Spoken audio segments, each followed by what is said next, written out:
Hello guys. Welcome to my channel. Hope you like it and enjoy it. Subscribe to my channel for more videos. The Somali Civil War, Somalia, is an ongoing civil war that is taking place in Somalia. It grew out of resistance to the military junta which was led by Siad Barre during the 1980s. From 1988 to 1990, the Somali armed forces began engaging in combat against various armed rebel groups, including the Somali Salvation Democratic Front in the northeast, the Somali National Movement in the northwest, and the United Somali Congress in the south. The clan-based armed opposition groups overthrew the Barre government in 1991. Various armed factions began competing for influence in the power vacuum and turmoil that followed, particularly in the south. In 1990 to 92, customary law temporarily collapsed due to the fighting.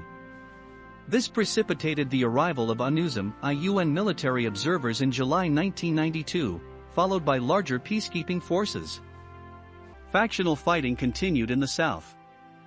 In the absence of a central government, Somalia became a failed state.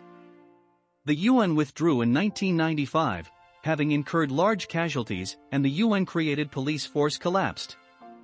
After the central government's collapse, there was some return to customary and religious law in most regions. Fall of Siad Barre's government, 1978 to 91. Main articles: Somali Rebellion, Isaaq Genocide, and Somaliland War of Independence. Major General Mohammed Siad Barre, Chairman of the Supreme Revolutionary Council and President of Somalia. After Somalia lost the Ogaden War in March 1978, the president's popularity with Somalis plummeted and widespread discontent among his generals led to an attempted coup d'état on the 10th of April 1978. Most of the coup's ringleaders were rounded up and executed, but some escaped and formed the Somali Salvation Democratic Front, starting the rebellion that eventually toppled Siad Barre from power 13 years later. In May 1986, Mohammed Siad Barre suffered serious injuries in a car crash near Mogadishu, when the car transporting him smashed into the back of a bus during a heavy rainstorm. He was treated in a hospital in Saudi Arabia for head injuries, broken ribs and shock for a month.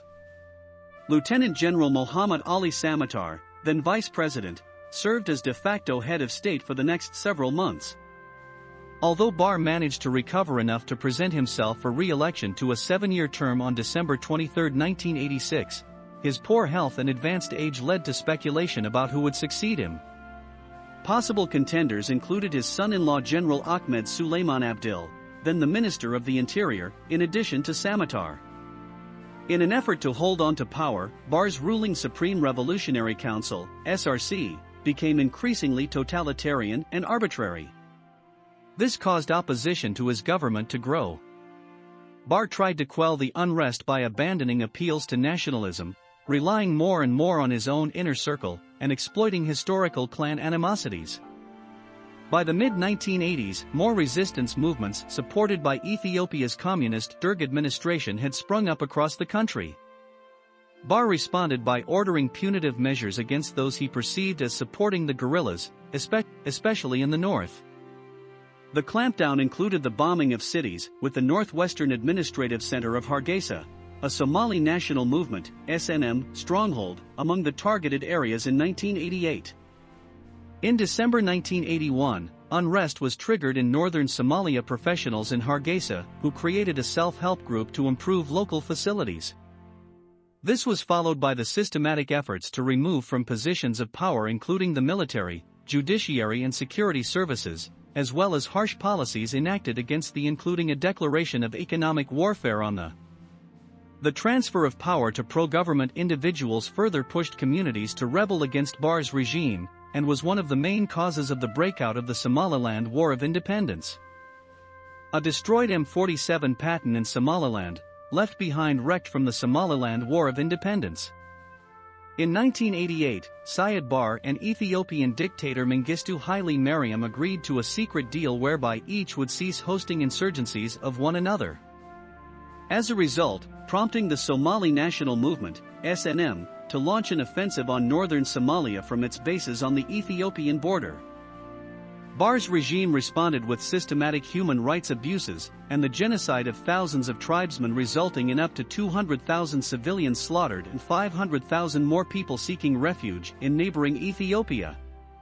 In response to these humanitarian abuses, Western aid donors cut funding to the Somali regime, which, at the time, was heavily reliant on foreign aid.